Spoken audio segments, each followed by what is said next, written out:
Greetings, system failure listeners. Nate here, Brian over there. Brian, how are you doing on a frigid Maine morning? My nose is very dry and crusty. Yeah, I too had the crusties going on this morning. When I woke up, it was 3 degrees below zero on the mystical Fahrenheit scale of temperature measurement. The air is cold, but the mics are hot, so it's good to be back in the saddle doing another System Failure podcast. We do have today a monster football game for all of us in the Northeast region, the Patriots, who I know everyone feels sad for us, like Oliver Twist, after all these years without a Super Bowl. Now the Pats are in the Final Four with a chance to go back to the championship game. Regrettably, they lost the first game of the season to the truly deplorable Roger Waters and the Oakland Raiders there, meaning that the game is out in Denver at Mile High and not here in New England, where we are expecting a colossal snowstorm. I understand that the flakes are already falling out in western Massachusetts within a few hours. Here in southern Maine, we too will receive the brunt of the first nor'easter of the season, and what is shaping up to be the most substantial storm for points to the south of us in many years, although we're only looking at 10 to 16 inches here in Maine, which is something we usually get once or twice a year. Pete Carroll looks like Roger Waters, which right. is why we yes. why we say that about the Raiders, their head coach. Yeah, the solid asterisk there, Brian. So what do you reckon? Obviously, this big storyline heading into this game is that the Denver Broncos' vaunted quarterback Bo Nix fell down and busted his ankle on the penultimate or third to final play of last week's game. And so it's our old friend Jared Stidham, the backup quarterback, will be under center for the Broncos today. And that has made the Pats the betting favorites, even though they are the visitors out there in the thin air of Denver, Colorado. What do you reckon, Brian? Yeah, well, I think it should be a pretty exciting game. I can't hardly wait. You're going to make some nice carnitas later, huh? Yep, I've been working the Walmart deliveries. They ordered a massive pork butt, and I can't wait to dissolve that pork butt in this cast iron Dutch oven that I've got. We'll put a bunch of white onions in there, a bunch of spices, and I even bought some cinnamon sticks to drop a cinnamon stick in there. I think that is supposed to enhance the carnitas flavor. Just one cinnamon stick gives it a little bit of a sweet edge to the spicy carnitas flavor. That's going to be delicious. We'll put it all on some corn tortillas with some salsa verde, and that should see us through a wild matchup out there at Mile High. Well, the football playoffs are certainly a lot more exciting when the Patriots are in them rather than not. And what I'd really like to see is the Patriots in the Super Bowl. Yeah. Yes, as already mentioned, I know the rest of the country feels our plight. So I'm sure everyone will be glad to see the Pats get back into the Super Bowl, if indeed they can make it that far, eh? Yeah, the crazy weather storm. So, I don't know, do you know how much snow they're supposed to get in Massachusetts, compared to 20 inches. 20 inches, eh? Yeah. And I guess there's, people in, Texas are getting, ice and whatnot, and I guess the state of Tennessee is closing down. Yeah. I remember I spent 8 years living in the great state of Florida, and every once in a while there'd be a little bit of snow, and you'd hear stories like in Atlanta. They obviously, the Atlanta municipality has not invested in any plow trucks because they rarely ever get snow. That would not be a good investment for them. So when they get even the dusting of snow, the whole city has to shut down. No one drives. It's a big event. And I was always extremely amusing as a northeastern kid living down there in Florida to laugh at their inexperience in dealing with these crazy winter weather storms. It should be. I just can't help but think how awesome this game would have been if the Pats had managed to muster some offense in that first game of the season and won one extra game. That would have meant that today's game would be played not at Mile High, but here in New England, and that just would have been a wild spectacle, one to be watched from the friendly confines of your couch, with your heater going. But on the other hand, our lads, the Patriots, did not look perfect in the snow last week, so maybe it's for the best. Although I do see the weather report out there in Denver is 18 to 20 degrees with maybe a little bit of snow. So, it's not going to be a cakewalk, I suppose, for the Patriots out there in Denver. But yeah, we're in for a hell of an afternoon. All of you listening to the sound of our voices today will already know, of course, the outcome of the game. But we are in a state of utter suspense. This is what the one and done aspect of American football is the greatest thing about it. Like, we also watched the local hockey concern, the Bruins, but they play best of 7 series, right? So it's not like one game decides everything. And so I just really like that, it's every game is like a game 7 in the American football playoffs. So yeah, we should be we should be in quite a state by the end of this game. It's a lot of intensity, huh? Yeah. Yes, it is. Well, I just want to say this about the weather pattern, right? I mean, I don't know. Did you see that, like, James O'Keefe went and broke into Davos there? I did not see this. So this is now O'Keefe used to be part of, what was the name of the outfit that he was part of before? He was always, sending some attractive young lady to take CNN anchor Van Jones out for drinks and get him to admit some things he's not supposed to admit about the machinations of the political process behind the scenes. Project Veritas was the name of the outfit. That's the one. But I'm given to understand Mr. O'Keefe and Project Veritas had a not so amicable divorce, so now he's on his own. Is that correct? Well, the board somehow forced him out of his own company in a crazy coup. Uncomfortable, to say the least. But he forced his way into the Davos meeting with the Donald and with Emmanuel Macron and his aviator sunglasses. And I guess also, what's his face? Gavin Newsom was out there in Davos for some reason.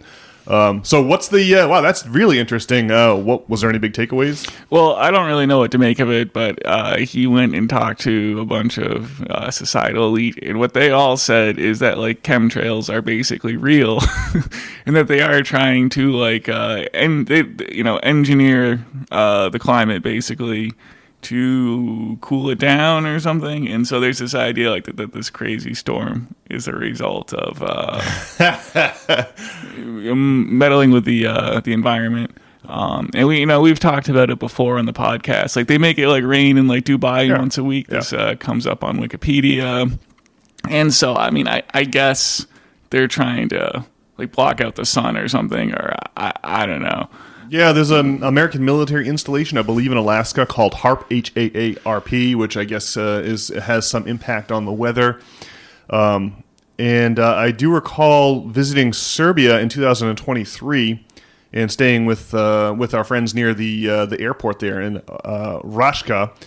And in the afternoon, they would fire like anti-hail rockets into the air. You'd hear the concussion from anti-hail rockets. So, I mean, it is definitely the case that there are ways to influence the weather out there. And well, it's strange that the mainstream media doesn't want to talk about that, or that everyone that acknowledges it is like a crazed conspiracy theorist. Well, this guy was like, we don't want to call it like climate like control, or we want to call it climate engineering because it sounds less bad.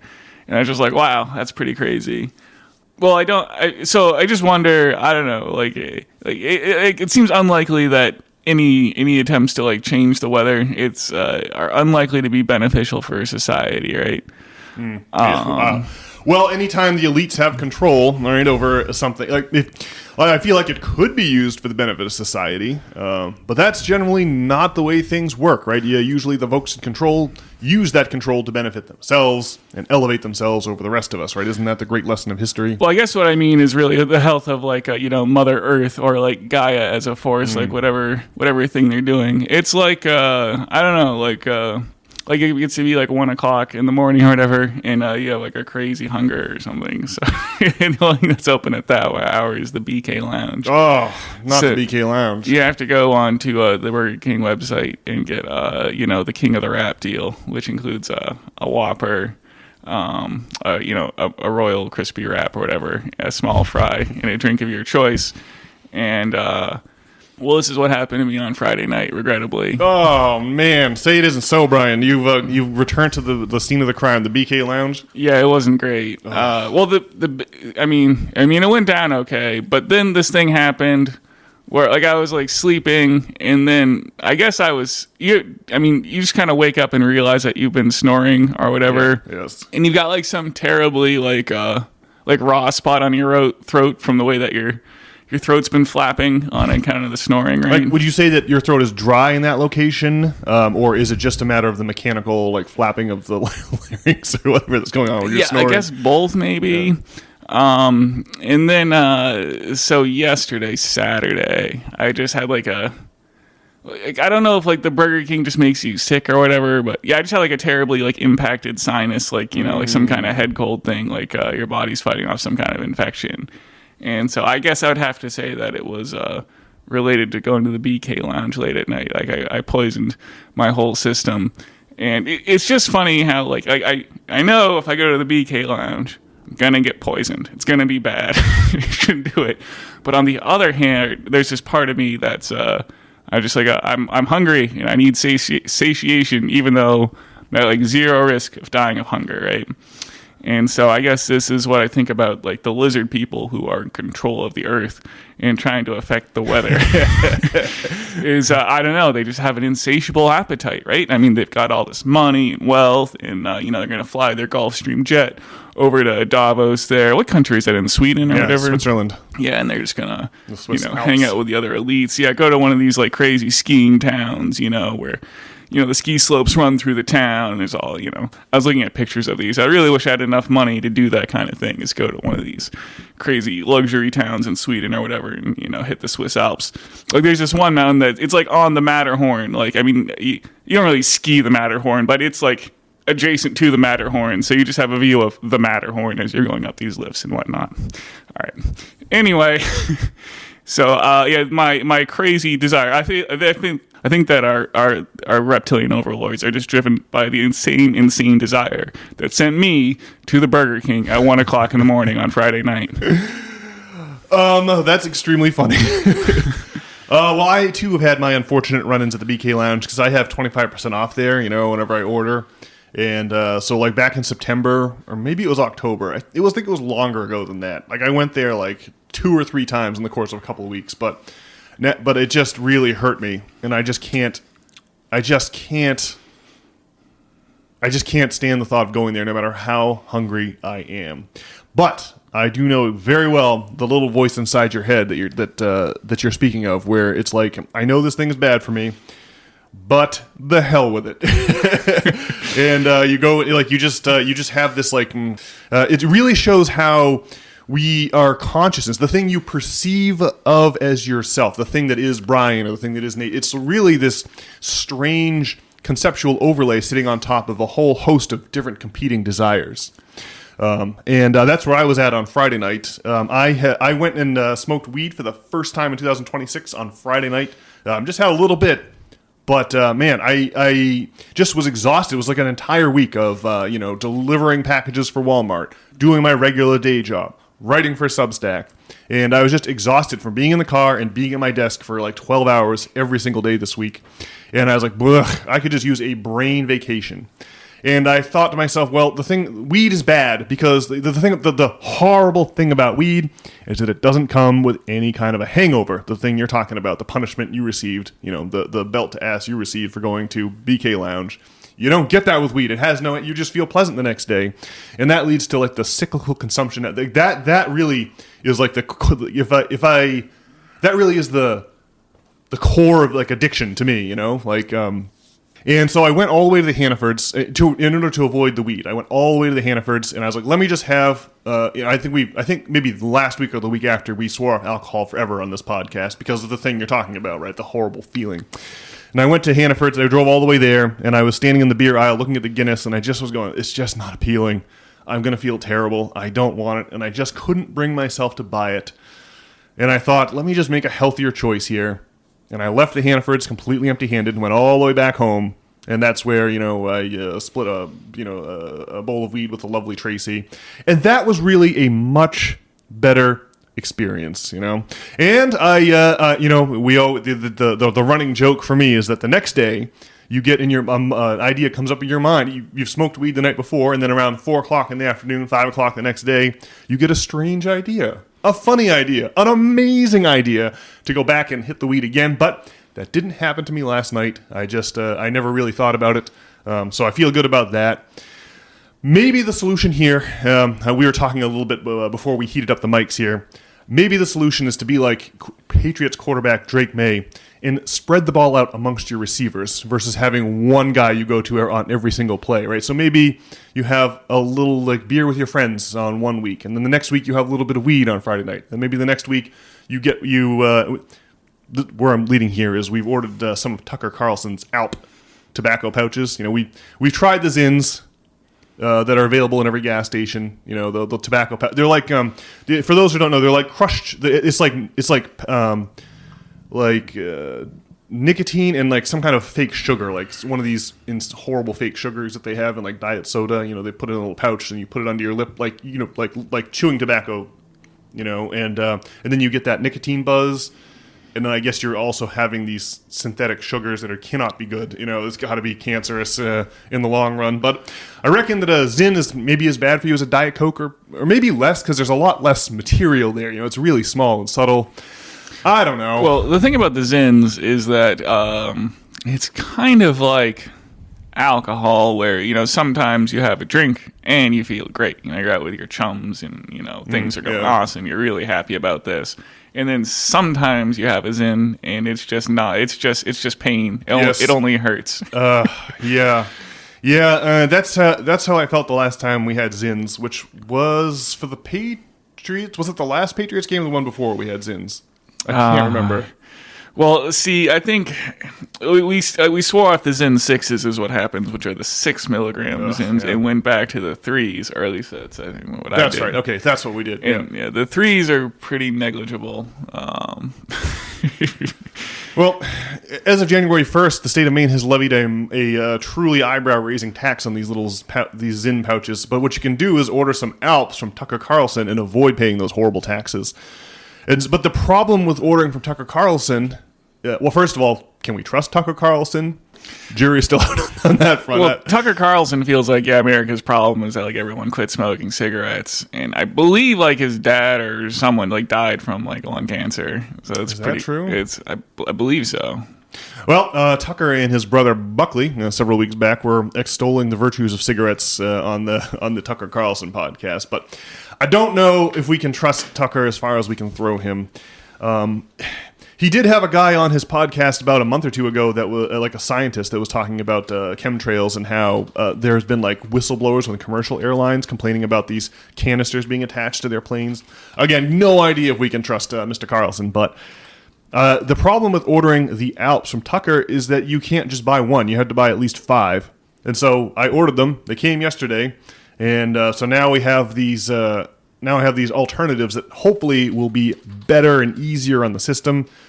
I don't know. I don't know if it's man. It does seem like it's a lot lighter than having booze, you know, or eating at the Burger King, which are just terrible. There's just no coming back. Well, there is coming back from that, but you will spend a cool down period, a hangover period in purgatory, you know, wondering why you can't make a rational decision, why you can't do your future self a favor and just meditate or exercise or do something else constructive versus having to rely on rely on some kind of a outside chemical to alter your consciousness. But boy, howdy, is it a relief to alter your consciousness sometimes. Well, you got to get a little relief.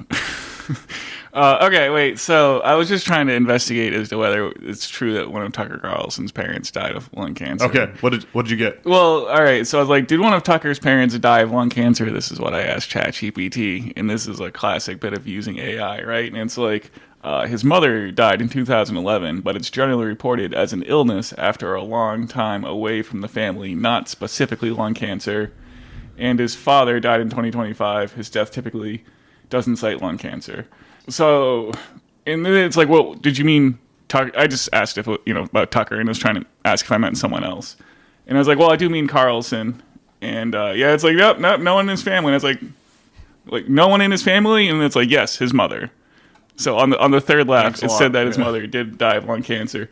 So it's unclear, but it looks like Tucker Carlson and his brother Buckley have said their biological mother died of lung cancer and that she smoked unfiltered cigarettes, which I believe is what I was hearing people saying. Yeah, okay. But, now I don't know what to think anymore after that little foray into AI.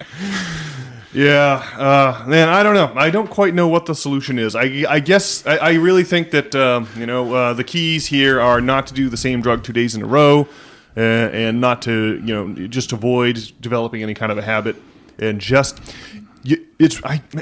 like cows will will eat apples until the apples will ferment in their stomachs and they will become intoxicated, right? You have to separate your cows from your apples.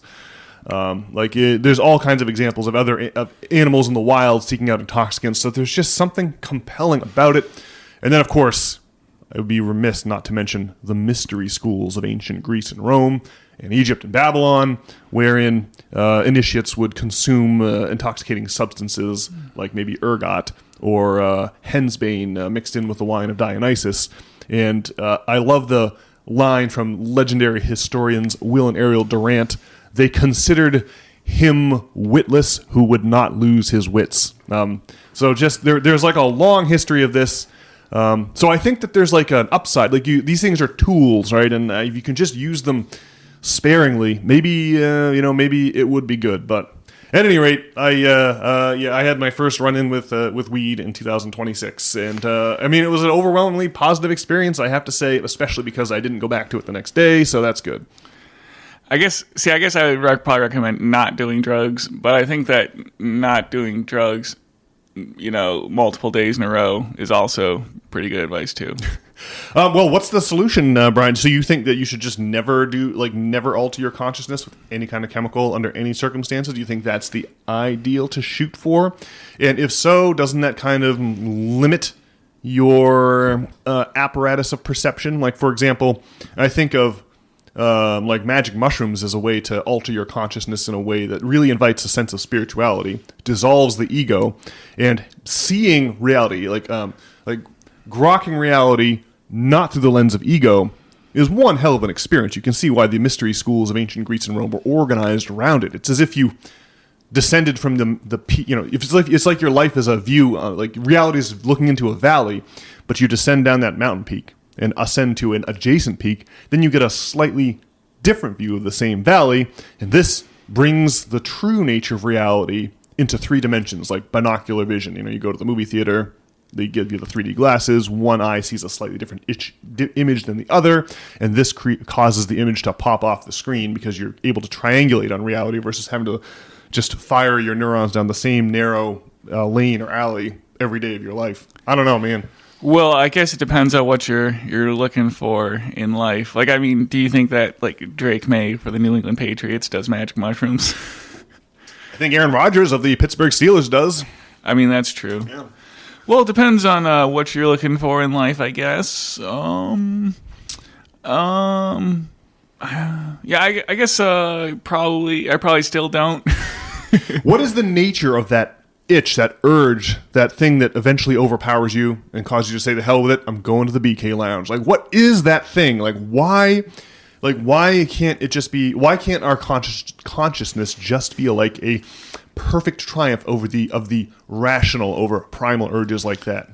Well, man, I have no idea. But, I guess here's what I wanted to say, though, about back to the magic mushroom question. It's just a question of, like, what you're looking for in life. And so I saw a little video online, and it's I don't know, it's some situation where there's, like, a gaggle of dogs or whatever, right? I don't know if this person is running, like, some kind of dog sanctuary or what the situation is, but there's just a bunch of dogs, right? And they're, like, playing with each other and whatnot. And then one of the dogs, is getting like aggressive with another one and like snarling at it and stuff, and they're picking on this other dog, right? And then what happens is this other dog comes out, and it's not like the biggest dog, but you can just tell that this dog is the pack leader, right? It's just the way it carries itself. It's like this is the dog that's in charge, right? For somehow, and so this dog comes up and like straightens out this other dog that's like harassing this other dog, right? This is a pretty old video. Many system failure listeners will likely have seen it for themselves. You think so? I think so, yeah. All right. I've seen it. That's why I say that. So I imagine that everyone else has a similar experience to me. All right. Solipsism is why I say that. I can't remember talking about it on the podcast before, but we've done a lot of episodes. Anyway, so like what, I don't know. See, you don't want to be like the dog that's like just randomly bullying this other dog for some reason. And like, what is it about this one dog that gives it the capacity to like, run the show? I mean, the dog just has like good posture and it's not like hunched over and like wretched looking, right? And so I don't know. I guess, I don't think that taking magic mushrooms will have you going from being maligned with a wretched posture to being like the dog that's in charge there. But you could see, maybe I'm projecting though in some way in this tale. But I don't know. So I guess that's my thought about magic mushrooms. But man, I would argue the exact opposite. I mean, I don't think there's a straighter line to going to. What you're talking about is the alpha dog has supreme confidence, and it carries itself without giving any of the micro expressions or any of the tells, any of the slips that it's doubting its authority. It just operates with supreme confidence. It doesn't doubt itself for a moment. Right? In other words, it wears the costume of the leader without any air. There's no gap in between this doggo and the mantle of leadership, which it's assumed. Right? It doesn't doubt itself at all. And I think that I think that magic mushrooms make you discard that costume, right? They will tear you down to your constituent parts. You will, rip away the mask of identity and realize that you're capable. Whatever it is that you are capable of wearing any costume. Well, I mean, there's like limitations. Like I don't think that I could wear the costume of like the damsel in distress, for example, and I just don't look the part, So there's like, what am I working with here? And then to realize, like, I think you can. I think that wearing a costume gets really uncomfortable if you don't realize you're wearing a costume, right? Your identity, your conception of yourself, whatever you think of yourself it's just like an actor wearing a costume on stage. And I think you could really wear a costume more effectively if you realize, that it is a costume. And maybe you would argue that that this dog, doesn't realize it's wearing a costume, and that's why it behaves so confidently. But I don't know. I think that if you happen to be in a place where you're already set up for leadership, then maybe you can just wear the costume unconsciously. But I'm just arguing here that costumes fit better when you're aware that they're costumes. That's what I'm trying to say. So I don't know. It's an interesting question. All right. Well, I suppose we would be remiss, Brian, if we didn't address the big news out of Minneapolis. It's Sunday, January the 25th, and on the 24th, Saturday, of course, we had another execution by ICE out in the good city of Minneapolis. That city seems like it's like a tinderbox primed to explode. I think of the Martin Scorsese film Gangs of New York and its portrayal of New York in 1864 on the eve of the draft riots that consumed that city in an orgy of violence that had President Lincoln recalling troops from Gettysburg, fresh from Gettysburg, to march on New York City and put down the draft riots that happened there. Obviously, what was happening is the United States was trying to draft a bunch of people in New York to throw them into the meat grinder of the American Civil War. And I'm trying to recall the lines from Gangs of New York now, but it's DiCaprio's voice giving the narration. Everyone who never cared about slavery or the South or federalism, poured onto the streets of New York and just trashed the place. Tragically, they turned on the African Americans who were living there. And in one incident, the black orphanage had to put all their orphans onto a barge and push them out into the East River to save them from the ravages of the crowd who were lynching black people. But the tinderbox nature, right? The tension that you can cut with a knife in the air. That's what I imagine to be going on in Minneapolis. And of course, we've had Operation Catch of the Day here in Maine, with ICE agents now visibly on the streets of Lewiston and Portland, such that we got another shout out on Breaking Points. You don't want to hear your home state too often on the Breaking Points news program. Seems like it's been a lot lately with the candidacy of Mr. Plattner for the upcoming Senate race later this year. It feels like like Reddit is just completely even on the NFL subreddits, it's like just nonstop spamming about the ICE thing. It really does get tedious to read the same opinion over and over and over again. You're like, please, I'm just looking to shade the handicaps for today's Patriots matchup. I don't need a bunch of political gobbledygook clogging up my feed, but the sentiment is highly relatable, though, eh? I did not have Minneapolis on my bingo card. If only I had 4 or 5 of them on there, I'd be shouting bingo right now. Man, well, yeah, it's pretty crazy. Did you see the videos of the execution from multiple angles, perchance, Brian? I did. Yeah, it's not good. I guess if I had to predict what was going to happen, I would predict that Donald Trump, gets crushed in the midterms. The Democrats are reelected to power, and then I would predict that mass illegal immigration continues, and then that some even hardliner right wing person gets elected next time, and even worse things happen as we oscillate between incredibly open borders and insane crackdowns. So what we need is someone with a cooler head to prevail somehow and not create further oscillation into out of controlness. Well, I view this whole thing through, you'll be shocked to learn, Brian, a class-based lens, like the economic classes of society. And I don't know, the sober reporters like Ryan Grimm will report to me that, in the 4 years that Joe Biden was president, 8 million illegal immigrants crossed the southern border. Shrill and conspiratorial voices online will say more like 12 or 15 million. Whatever the number is, that's a lot of illegal immigration. And I have to think that illegal immigration has serves some kind of a purpose to the ruling class. They wouldn't be allowing this to happen if it didn't serve the purposes of the ruling class. And I feel the same way about the Donald's ICE deployment here. Using scantily trained thugs to try to effect some kind of a mass deportation effort. It occurs to me that if I was going to focus on deportation, I might be focused more why would I be focused on Maine and Minnesota? I would think that the southern states would be a much more likely place to if you wanted to try to enforce immigration law and deport some folks who came here illegally.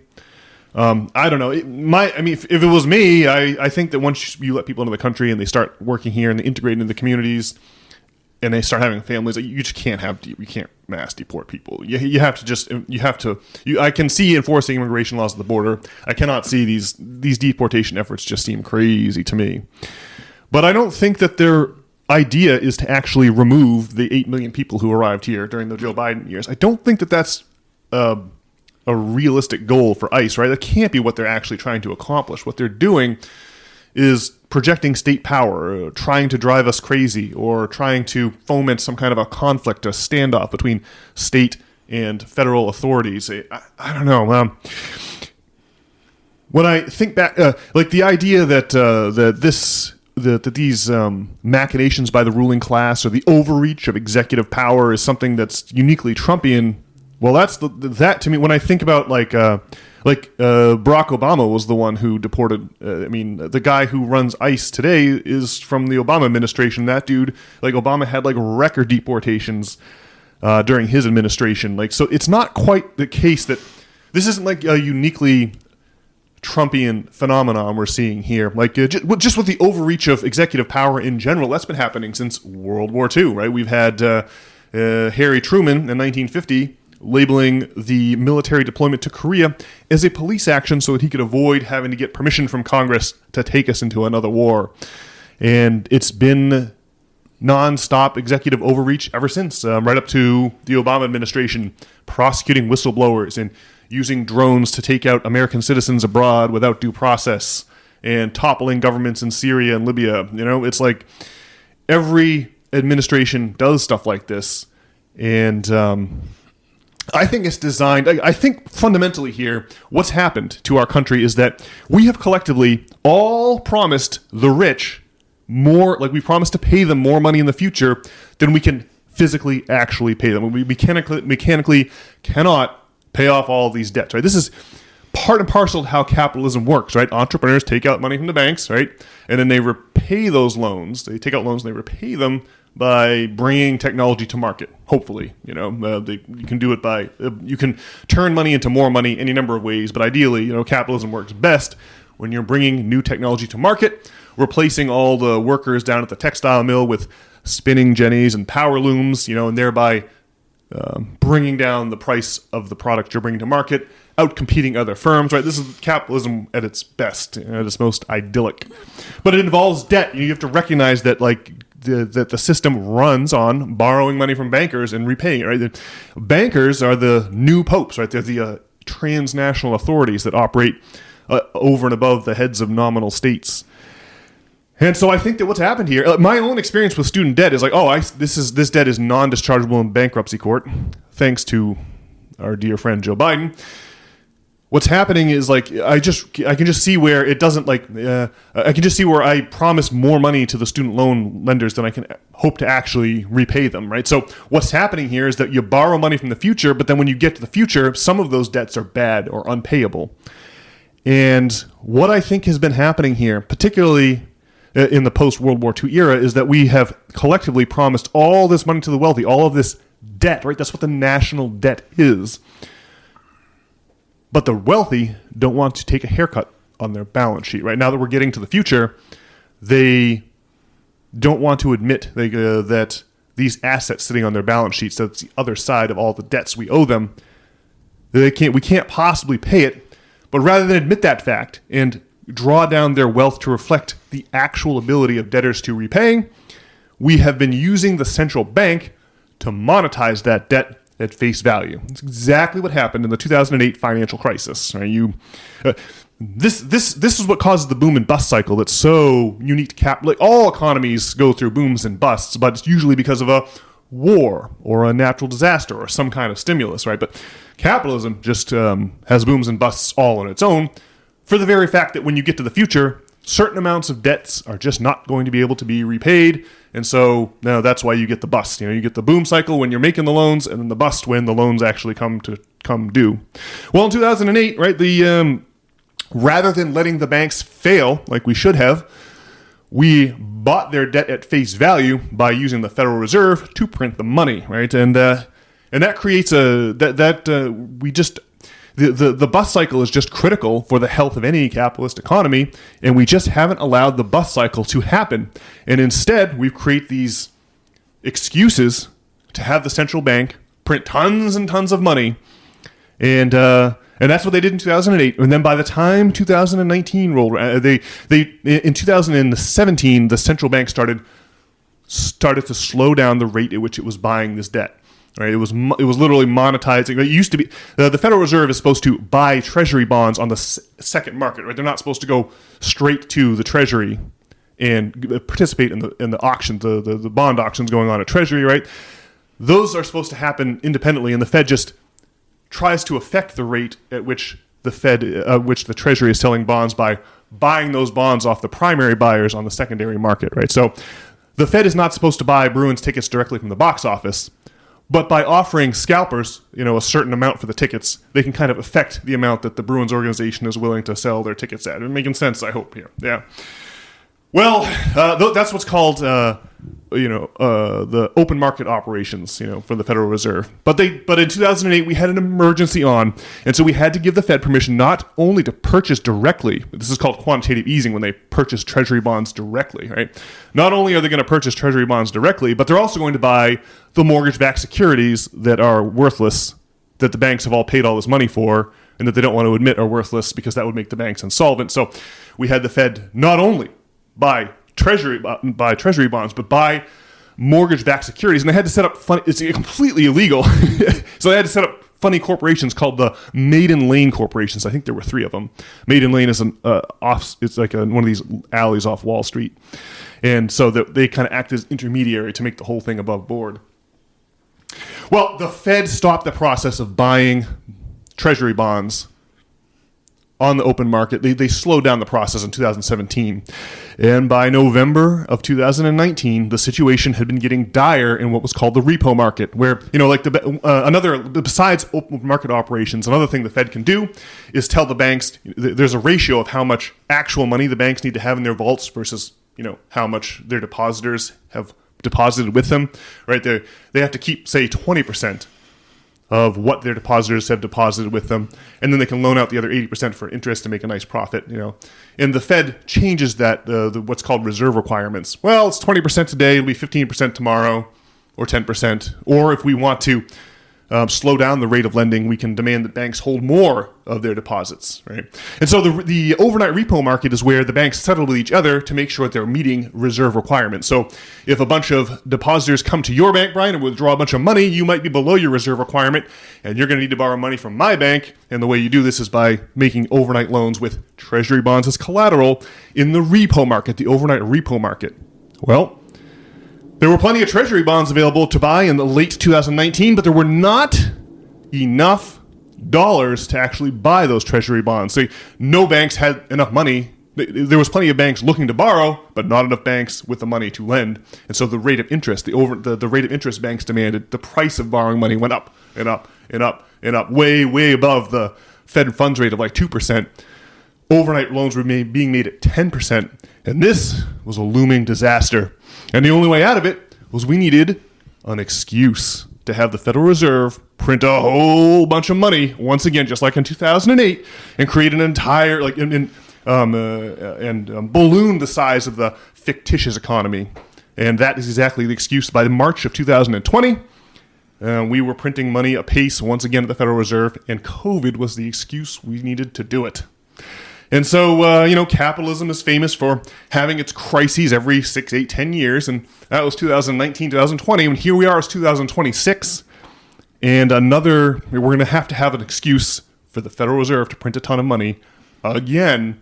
And so I'm wondering if this business with ICE is it some way to manufacture a crisis that then we can have the Fed get back to printing money and debasing the currency like it has been all along, or has been since 2008? Or is this some way to create an authoritarian crackdown that we can use to force people to accept economic conditions they might not otherwise accept? I don't know, but I suspect that all this business in Minneapolis has its roots in the class structure of the economy, which we're not supposed to talk about in America. No one wants to talk about economic class here. But really, economic class means that a bunch of people get paid for existing, and a bunch of the rest of us have to pay those people for existing. And these are the very people who typically invest in U.S. Treasury bonds, right? So, I don't know, man. It's wild stuff, and I just try not to fall for the fugazi. Try not to fall for the scam. It is like so that's kind of the way that I see it. I think that we're going to have some kind of a crisis here. That's we're going to have to open the floodgates of the Federal Reserve and do a whole bunch more quantitative easing so that we don't have to admit that America's wealthy upper class, the superstructure that lives off of wealth versus off of work, right? The tiny minority of us. So those folks don't have to take a monster haircut and admit that they don't have the claim on all the rest of our wealth that they think they do. So, I don't know. Any thoughts, Brian? So you think they're testing out having a Gestapo, basically? Yeah, I think that, we could have a situation in which, you are still going to work full-time, but you just will not have a house, and you just will not have a family. You just will not have a car. You'll be getting by the lot less. You won't be going out to eat, because we need to make sure that these rich people, that their portfolios expand at the rate that they expected. We don't want them to have to take a haircut on their portfolios. I think that's what's going to happen here, and we'll just have to see what the American people are willing to stand for. So, I don't know. I guess I don't want to fall for the right versus left, the Donald versus Kamala paradigm. And I think that is meant to contain us and prevent us from gaining a light of sight on the true nature of the pernicious class structure of the United States of America. Well, I think it's a dubious omen on the whole, the goings-ons in Minneapolis. So it probably doesn't bode well for the future, huh? Yeah, it definitely seems like the chaos is rising, and the temperature took another, the boiling pot with the frog in it went another degree higher yesterday. So that'll be interesting. And to your point about the Democrats in the midterms, like the Democrats are completely complicit in this whole process, right? They're not in no way critical of the class structure. Maybe a few of them are, and a few of them pay lip service to it. Bernie Sanders certainly seemed like he was the 2016, the much ballyhooed on this podcast 2016 candidacy of Mr. Sanders, is a great example. You can just see how the DNC closed ranks both in 2016 and 2020 to doom his candidacy, because this man was talking about, actually reversing the redistribution of wealth within our society, right? Obviously, wealth is becoming more and more concentrated in fewer and fewer hands. So the distribution of wealth is changing dramatically, especially since 2008, And Bernie Sanders had a few modest proposals to maybe reverse that flow or slow down that flow a little bit, and they just had to shunt him aside in an embarrassingly public way, because that's what the donors, that the party bosses of both the Democrats and Republicans want to see happen.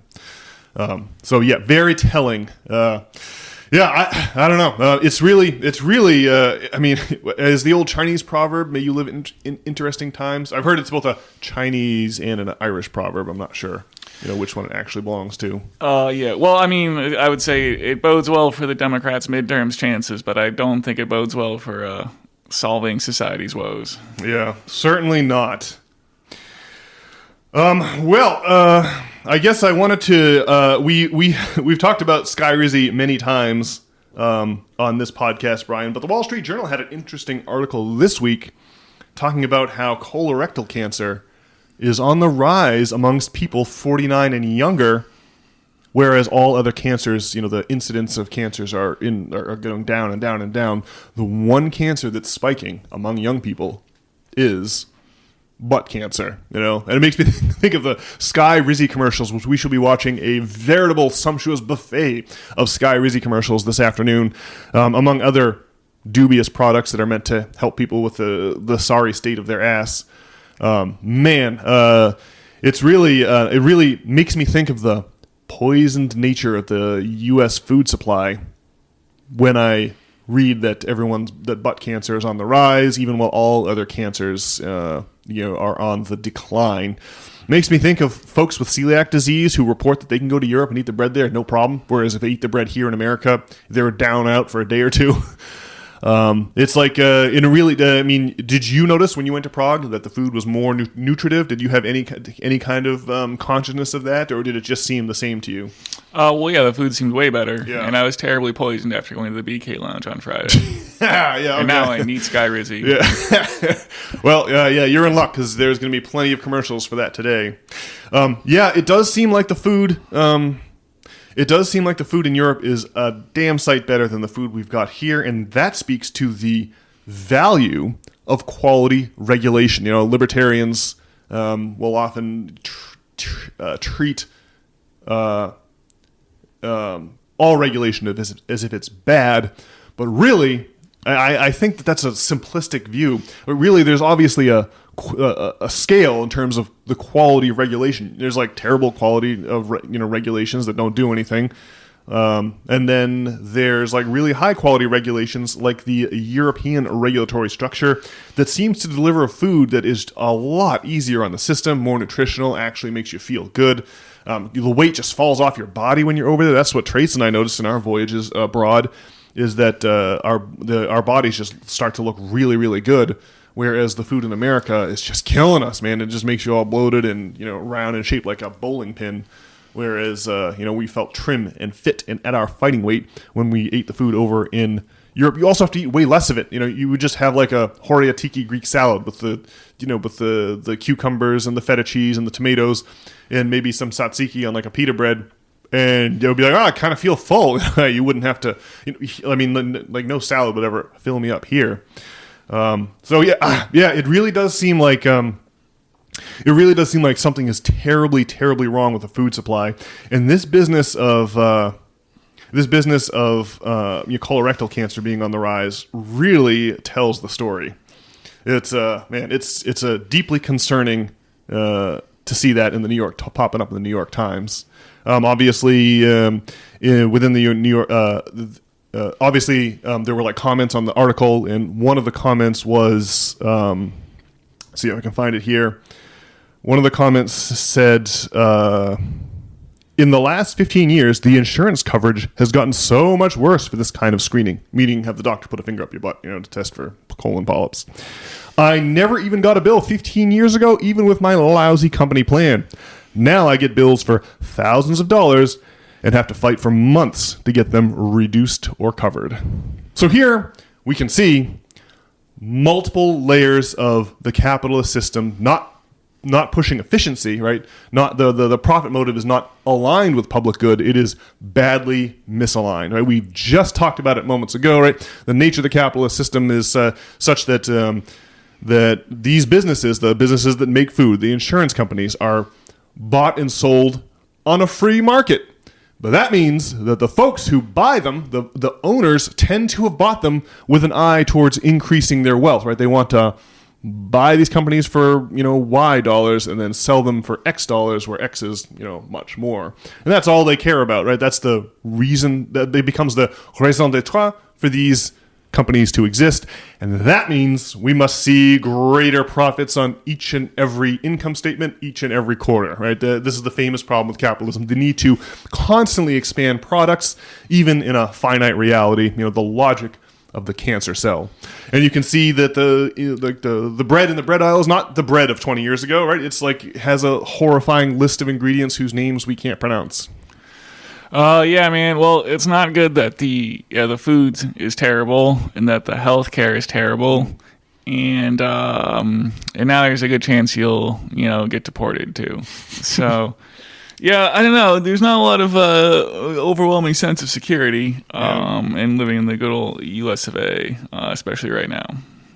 Yeah, in order to increase profits every quarter, they have to constantly these capitalist firms have to constantly be renegotiating the value for money exchange that you have going with them. They're looking to make the deal better on their end, which means the deal's going to be worse on your end. You're going to be paying more for less. Constantly, you have to be constantly vigilant, like Mad Eye Moody, in order to avoid, getting the shaft. Like, your insurance provider is just going to jack up your rates, and then you have to call and be like, send me to your retention department so that I can negotiate the same rate I had before, please. It's a dance I do with him every year, and you must have a similar experience. You must have had a similar experience on occasion, Brian? Yes. Yeah, I mean, I don't know. It's not good. Yeah. Yes. It's this is the thing that is colloquially referred to online as late stage capitalism, and you can just really see it in the rise of colorectal cancer amongst young people. That's really scary.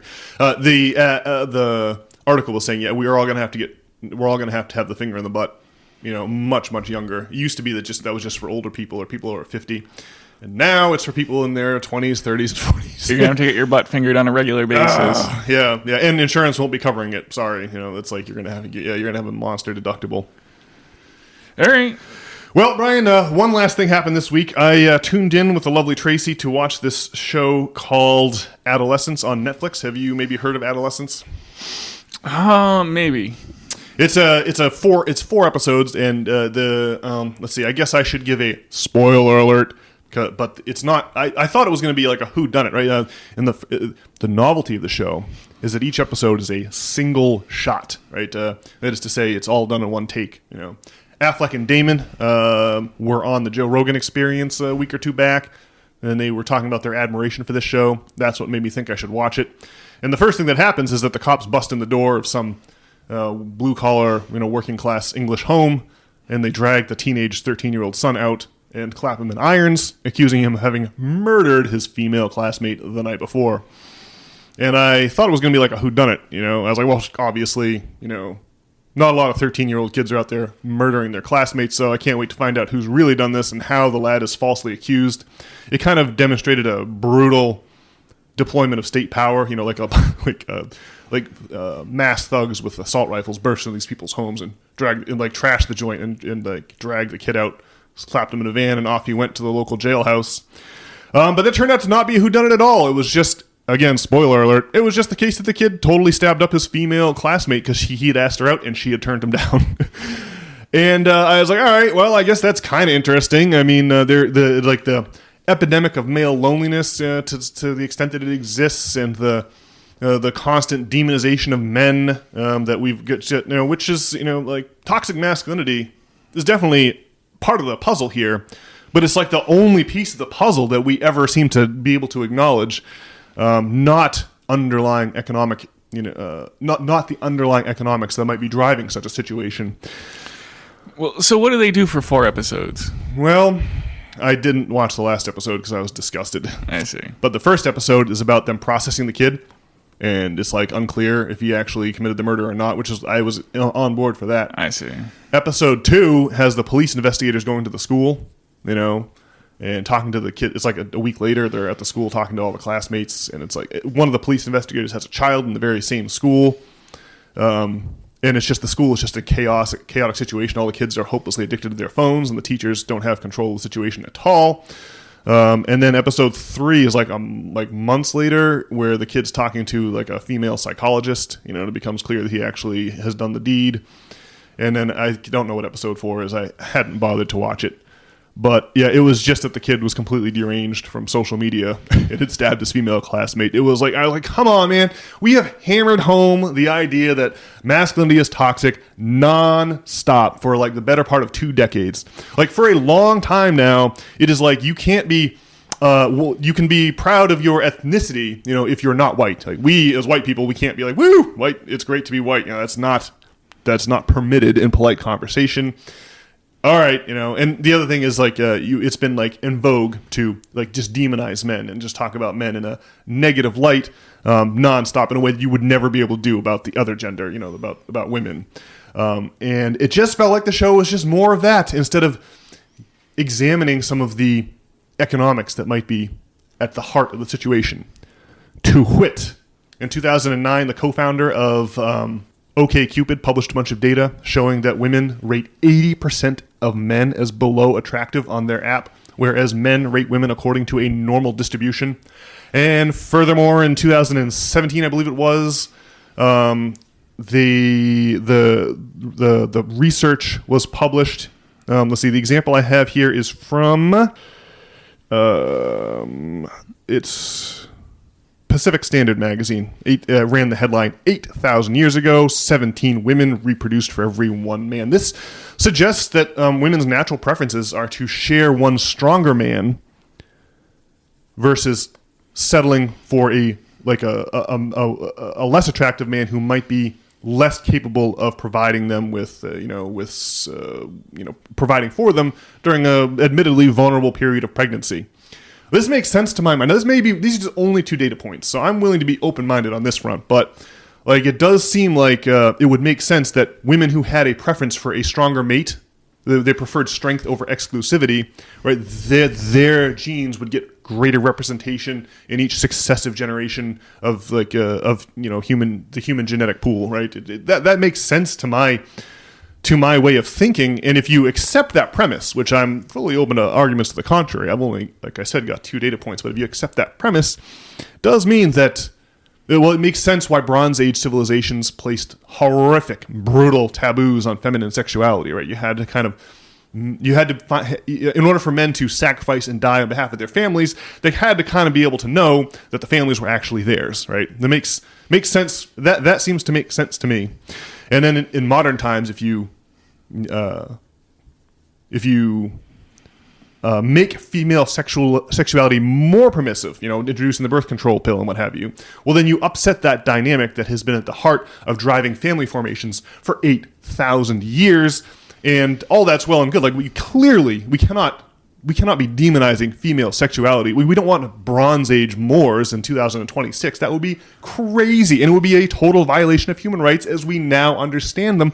But when you start fiddling with the fundamental gears that turn at the heart of society, you just have to be aware of the knock-on effects. And rather than dealing with the knock-on effects, we just talk about how bad men are instead, and that has stood in for actual economic understanding of the situation, and it's only increased the level of chaos we're seeing to where Netflix now has a show where it's just toxic masculinity. Well, the dad doesn't talk to his son enough. The dad in the show, he got beaten by his dad, but he didn't beat his son. But he just wasn't. He didn't really know how to talk to his kid, so his kid was kind of raised on social media. I mean, those are all discussions well worth having, but we've just already had them. And so, to my way of thinking, this show exacerbated the very problem it decries by limiting its focus only to toxic masculinity and not looking further to the underlying economics of the situation. I don't know. What do you think, Brian? Do I sound like a lunatic to you? Well, I think that the OkCupid dating statistics, I mean, they just make sense given, you got like one egg and like a bazillion sperm. It's just the way it works, right? And then, not having actually watched the show and what exactly it says on toxic masculinity, I mean, well, I guess what would be great is, I guess Columbine was really like the first example of some disenfranchised males going and doing some damage. Turning to violence, the darkest of all possible and that was like behaviors. That was like right around when The Matrix came out, so like what, 1996 or 1998 or something? The Columbine massacre happened in 98, and then The Matrix came out in 99. I think that is exactly right. Right around then. And so, and then it's been like an increasingly growing phenomenon since then. And so like what changed that this kind of thing started happening? I mean, I guess you've got like MTV, I don't know, I guess feminism, and it's not to say feminism is bad or anything like that, but I guess like social media and these things seem to exacerbate the incidence of people being shot up. And so I guess what would be great is if the media could somehow untangle the situation rather than further tighten it, I guess. Yeah, rather than flogging us to new heights of depravity, it would be nice if they could actually provide a window or a line of sight on the problem. Yeah, that's exactly what my thinking was. Like, these people at Netflix have been like complicit in demonizing men instead of actually, because it's it's one of these public companies owned by billionaires, right? So it's like instead of actually providing us with some kind of an analysis, an economic analysis, so we just get this, we just get the demonization of men instead. Would you agree with that? Do you think that obviously white people can't go around being proud of their ethnicity in the past 20 years or so? Would you agree that men have generally been demonized in the past 10, 15 years? Let's see. Well, there's well, I don't know how successful it is to like think about the demonization of men. I mean, I guess probably what you should do as a man is just try to become better to adapt to your situation or what have you. Right, I'm with you. Ain't nobody going to be sympathetic towards men, right? So we just got to kind of soldier on, But I do not want to sit on my couch and like wallow in it for 4 hours, I guess is what I was thinking. Well, I don't know. It's funny. I don't know. So I don't know if the TV show is saying like the source of the problem is just toxic masculinity. If we just didn't have toxic masculinity, these poor women would not get shot by poor rejected dudes. What was I going to say? Well, you think about it. That did seem to be the thrust of the show. Like if the man had just been more touchy-feely with his son, this would never have happened, right? But I just don't think that that's realistic. Oh, so I guess that's what they're saying. Is if the dude was just a better father, his son would not have shot up these people. Well, I suppose that's probably true, in that you should probably not let your kids be raised by social media. I'm sure being raised on social media increases your incidence. For sure. Doing something crazy. For sure, but it's worth noting that this man, the father in the show, right? His dad beat him and was like totally. And clearly, I mean, the father was raised in a much crazier environment than his son was from that regard. But yet he manages to go to work and to provide for his family. They didn't make the dad out to be a bad dude. Necessarily. It's just that. Just can't help but notice that his generation wasn't doing school shootings, It's like something has changed, and I just don't think it can be reduced just on social media, as you pointed out with your Columbine example earlier. Yeah. All right. Well, staying off social media probably is a good message. Yes. Well, I suppose we're not going to be able to solve the problems of the world under the auspices of just this one podcast, Brian. I think let's leave it there. Be aware of the insidious and perfidious nature of social media, and maybe we can, forget the problems of the world and enjoy some NFL football this afternoon, eh? All right. Alrighty, folks. Well, on that semi-depressing note, I will invite you all to join us over at systemfailure.org. There you can read the weekly essays written by yours truly. Sign up to receive said essays and the text version in your inbox each and every Sunday morning. Of course, you'll hear the audio version on this feed on Thursday morning. And finally, if you'd like to get in touch with Brian and myself and let us know how we can save the world or what needs to happen to save the world, why, you can accomplish that tidy feat by visiting us at systemfailure.org and clicking on the About page and then the appropriate name. Alrighty, folks, have a beautiful week for yourself. We'll be back next week with another hot, fresh, brand new episode of the System Failure Podcast just for you. All right.